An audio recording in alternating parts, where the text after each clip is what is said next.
তোমরা লিড দিয়ে এই গার্মেন্টস ইন্ডাস্ট্রি বন্ধ করতে পারো, এখন খুলতে পারো না? একটা ইন্ডাস্ট্রি এরকম করে বানায় তাদেরকে চাকরি দাও না পারলে, এখন কেন গার্মেন্টস মালিকদেরকে খুলতে হবে এইসব বন্ধ ইন্ডাস্ট্রি?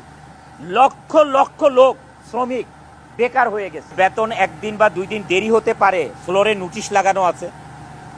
তারপরে আমরা বাণিজ্য মন্ত্রণালয়, স্বরাষ্ট্র মন্ত্রণালয়, বিজিএমইএ, এখানে যে army camp, police camp, army cantonment, Savar থানা, বিজিএমইএ সমস্ত জায়গায় চিঠি দিয়ে দিয়েছি মার্চের 6 তারিখে। কিন্তু তারপরেও তারা 10 তারিখে এই ধরনের ঘটনা করে 3টা সাড়ে 3টা পর্যন্ত কোম্পানিতে কোনো কাউকে কাজ করতে না দিয়ে প্রত্যেকটা জায়গা বন্ধ করে দিয়ে তারপরে 3:30টার দিকে ফ্যাক্টরি থেকে তারা চলে যায়। 10 তারিখেই আমরা বাংলাদেশ ব্যাংকে, মানে ডাচ বাংলা ব্যাংকে, বাংলাদেশ মার্কেন্টাইল ব্যাংক থেকে বাংলাদেশ ব্যাংকের সার্ভারে আগে টাকা পাঠাতে হয়, তারপরে রকেটের মাধ্যমে তাদের পেমেন্ট আসে। যেহেতু এখানে অনেক দেরি করাতে যারা কাজ করবে অফিসের দেরি হওয়াতে যখন টাকাটা পাঠায় বাংলাদেশ ব্যাংকের সার্ভার 2টার সময় বন্ধ হয়ে যায়, 2টা 2:30টার দিকে, তখন টাকাটা তাদের মোবাইলে আসে না। এবং পরের দিন সকাল 11 তারিখে সমস্ত শ্রমিকদের বেতন কিন্তু 11 তারিখে সকালবেলায় 11:30টায় তাদের বেতন চলে আসে। 2-1টা ডিপার্টমেন্ট অথবা সেকশন ব্যতীত সবার বেতন চলে আসে। ঠিক দুপুরবেলা লাঠি চোটা নিয়ে বেতন পাওয়া সত্ত্বেও যেইখানে খুশি সেইখানে মারামারি ভাঙচুর করে সবাই নিচে নেমে আসে। তখন এই ব্যাপারটা আমরা আর তাদেরকে বোঝানোর মতন কোনো পরিবেশ নাই। আমাদের এই যে জিএম সাহেবরা যা দেখেন, যারা কর্মকর্তা দেখেন, তাদেরকে লাঠি চোটা নিয়ে দৌড়ানো শুরু করে, মানে পুরো ফ্যাক্টরিতে মারার জন্য।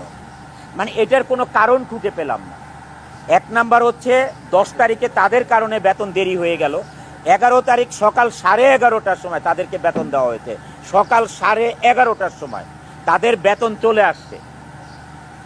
তাহলে এই ঘটনাটা ঘটানোর আমি কোনো কারণ খুঁজে পাই নাই। আমাদের এই কোম্পানি 1996-এ স্টাবলিশড।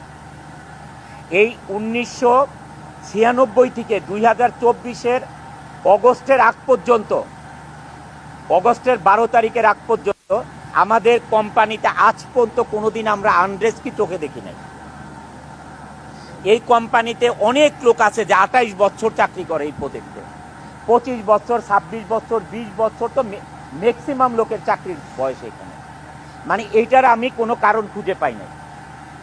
পরে আমরা সিদ্ধান্ত নেই যেটার অবশ্যই পিছনে কোনো কারণ লুকিয়ে আছে, এই কারণটাকে অনুসন্ধান করতে আমি আমার ম্যানেজমেন্টকে বলি।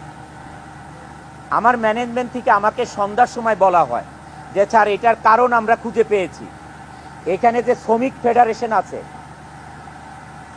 শ্রমিক ফেডারেশনের যে সভাপতি নাম হচ্ছে কবির হোসেন, এ মানুষকে আমাদের শ্রমিকদেরকে লিড দিয়ে কিছুদিন আগে আমাদের ফ্যাক্টরির সামনে বসুন্ধরা গার্মেন্ট, এইটাতে সেম কাজ করেছে তারা, যে আমাদের শ্রমিকদেরকে লিড দিয়ে এই ধরনের তাণ্ডব চালাচ্ছে বিনা কারণে। আপনারা কিছুদিন আগে গাজীপুরে দেখেছেন এক শ্রমিক নেতাকে অ্যারেস্ট করেছে সেনাবাহিনী। কোন কারণে অ্যারেস্ট করেছে আপনারা সবাই মিডিয়ার ভাইরা জানেন। এই ধরনের মানুষের কাছ থেকে অর্থের লেনদেনের কারণে তারা এই ধরনের গার্মেন্টস ইন্ডাস্ট্রিতে এই ধরনের অরাজকতা চালাচ্ছে। এরা কি বুঝতেছে? সাধারণ শ্রমিকরা কি বুঝতেছে? এটা তাদেরকে ফ্রন্টে রেখে তারা টাকা কামাচ্ছে, দেশের অর্থনীতিকে ধ্বংস করে দিচ্ছে, দেশের কর্মসংস্থানকে শেষ করে দিচ্ছে তারা। মুষ্টিমেয় কিছু লোক এই অর্থলোভী থাকাতে এই দেশের ইন্ডাস্ট্রিগুলো ডে বাই ডে বন্ধ হয়ে যাচ্ছে। আপনারা জানেন ওই আন্দোলনে সাভারে, আশুলিয়াতে, গাজীপুরে 230 থেকে 240টা এই ধরনের গ্রুপ অফ ইন্ডাস্ট্রি বন্ধ করে দিয়েছে মালিকরা। লক্ষ লক্ষ লোক শ্রমিক বেকার হয়ে গেছে। কিছুদিন আগে আমি শ্রমিক লিডারদেরকে বক্তৃতা দিতে শুনলাম যে বন্ধ ইন্ডাস্ট্রিগুলি খুলে দিতে হবে। আরে সে মালিক এখন কেন খুলে দিবে? এখন কেন গার্মেন্টস মালিকরা ইন্ডাস্ট্রি খুলে দিবে? তোমরা লিড দিয়ে এই গার্মেন্টস ইন্ডাস্ট্রি বন্ধ করতে পারো, এখন খুলতে পারো না?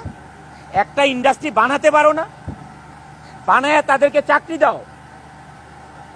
একটা ইন্ডাস্ট্রি এরকম করে বানায় তাদেরকে চাকরি দাও না পারলে, এখন কেন গার্মেন্টস মালিকদেরকে খুলতে হবে এইসব বন্ধ ইন্ডাস্ট্রি?